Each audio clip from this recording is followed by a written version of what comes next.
Well, first of all, I'm glad the fire's been suppressed safely. No firefighters or neighborhood injured. Again, I get to witness on the scene the remarkable and brave work of our Houston Fire Department. I've known how courageous and responsive they are for years. That's why I was so committed to seeing that they got a benefit package, that they know we appreciate them. And quite frankly, the morale's never been higher. This morning I was doing some community outreach in the Heights, and I heard that there was a 3-alarm, and I knew where I wanted to be. So I've been briefed. The disturbing thing coming out of my experience this morning is when they arrived, there were 2 fire hydrants that would not work. But what I've already made part of my priorities is infrastructure. The city's infrastructure, streets, drainage, and fire hydrants have been neglected for years. I ran for mayor to fix Houston. We've made improvements, but we have a lot of work left to do. On the scene today, I witnessed and was told 2 fire hydrants were not operational. So obviously, I will leave here, go back to City Hall, and hold Public Works and other city employees accountable. We need resources. We need priorities. And it's infrastructure and public safety. If we don't make the city safe and have workable fire hydrants, nothing else matters. And I will share this information with council and Houstonians. I ask you to obviously thank you for being here. We need to let people know we've got a brave fire department. We didn't need, in my office, me, to see a LA tragedy to know how important our firefighters are. Our police are present, protecting the firefighter apparatus and the public, but this was a successful fight against this fire. The defense they set up protected other businesses and residents. The good news is firefighters will finish their job here and safely go back to their fire stations from across Houston. I know that these firefighters have never seen the involvement of a mayor like myself, and I can just tell you it's making a difference. Thank y'all. They appreciate you being here. What does the solution look like, though, for these water pressure problems with the fire hydrants? You know, you'll never fix something if you don't admit you have a problem.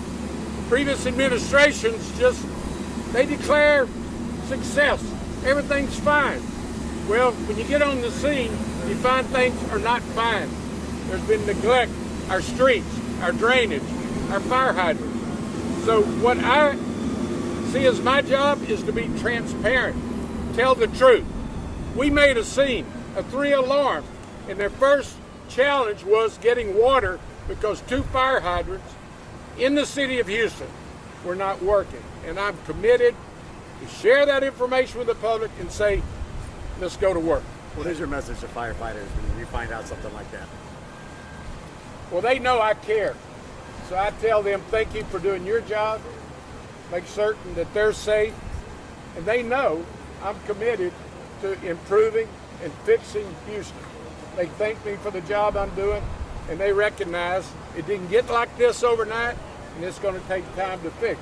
But public safety, fire hydrants, should be and is our highest priority. Mayor, was this an ongoing issue that you've known about for some time, or was it a surprise to hear, 2 next to such a large fire, or was this something you've been working on for a while? I'm always shocked when I hear that. Here in Barrel, previous fire chief came to me and said, we have 10 stations not operating because we didn't have generators. I was shocked. The extent of the neglect of our infrastructure. No, I knew we had water issues. Certainly, I know Public Works is doing the best they can. We have a great Public Works department, but they need resources. Let me just throw another example. These EMS are here. They're driving ambulances in our fire department with over 500,000 miles on it. Folks, you're Houstonians. We can't continue to have a great city with that type of neglect. So I left the legislature. 2 years ago, I'd have been on the Senate floor. I was asked by Houstonians to come back and fix Houston. This is part of my job, to be on the scene and to truthfully say we need to do a better job. And I'm working around the clock, but I need the support of the public. I need the support of council. And we're going to, at some point, say, Houston, we've done everything we can. Now we need help with additional resources. I don't know what form that will take, but we can't continue to jeopardize our safety because we don't have the right resources. These firefighters doing the best they can. They do a job that no one else would do. So thank y'all for being here. Let's spread the word. Successful firefighting episode, but they're going to go back to their stations ready to go to answer that next call. So thank you. I've got to go to work. I got to go to work too. Thank y'all. Thank you, Mayor. Mayor, thank you. You guys want to do an interview with Chief or Chief Harrison? Sure. Your reaction. Yeah, I mean, address the fire hydrant issue is probably the biggest thing. Yeah, You I'm know? going to talk about Deputy Chief Harrison is the individual that runs it. But you know, as the mayor mentioned, you know, the morale is high, right? Our firefighters are doing an amazing job. But we're very fortunate, the city is very fortunate that we have a mayor that supports public safety, supports ourselves, our fire department, our police department, everybody in there to have a safer city. In particular, we have Deputy Chief Harrison, who was the deputy chief in charge of the incident here, and he'll be giving a brief on what occurred and some of the failures that we had, which is the mayor mentioned fire hydrants, which is always a big concern for us. That's our lifeline.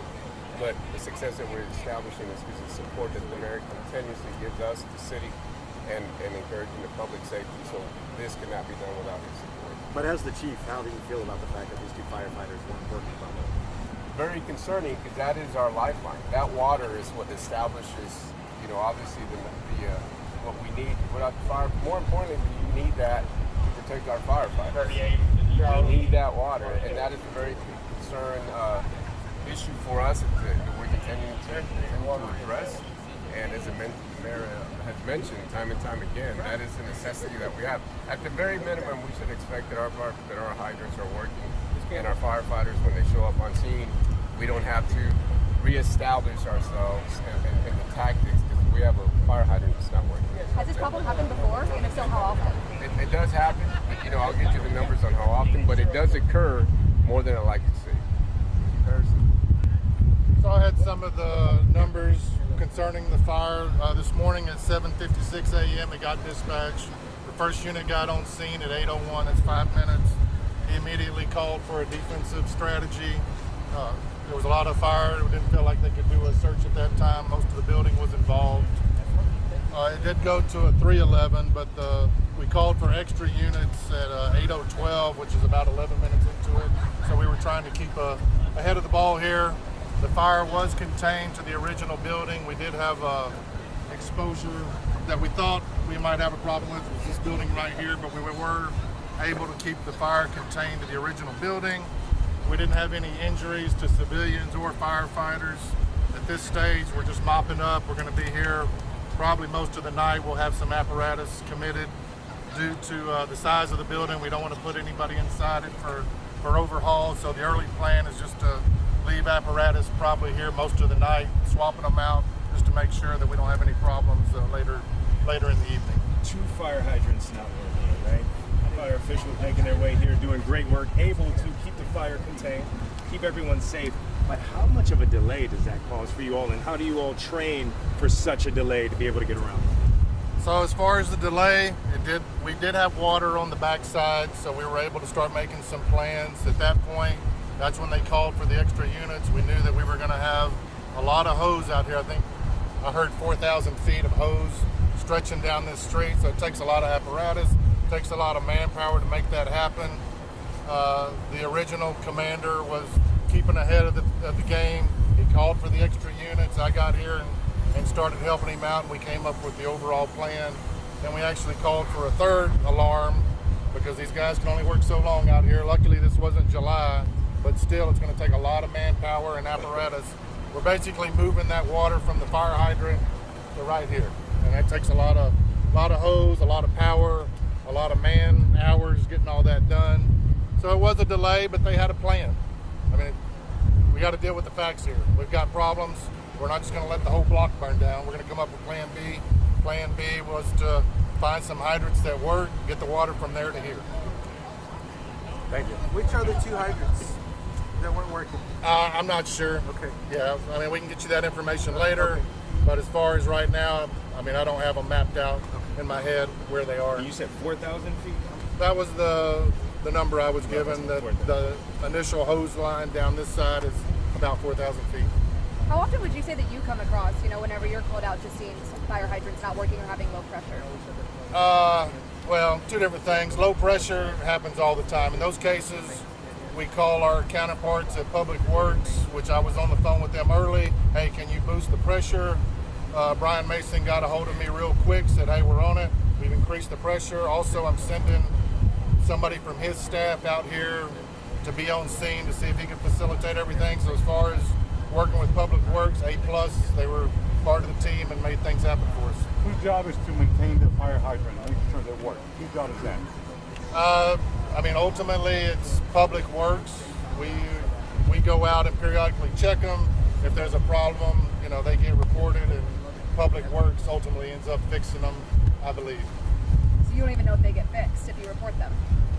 Well, I don't know that. You'd have to look at the database, but that's how it should work. We go out and check them. We find there's a problem. They get reported through the city, and I'm guessing it's Public Works probably ultimately that goes out and fixes them. But when you have, there's hundreds of thousands of hydrants, and you can turn on the news often and see water leaks, and they're leaking, and there's only Public Works has the same problem that we have. There's only so many man people to go around, and they've got to prioritize stuff, from whatever their priorities are. We can't guess if there's going to be a fire over here and that this one's got to be fixed tomorrow. They're looking at the big picture, the whole city. There's different main sizes, there's different pumping stations.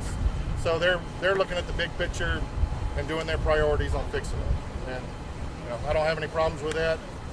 As far as I'm concerned, Public Works got to me quick, did what they could to facilitate the problems here, and we had a plan. Great, thank you. Thank you.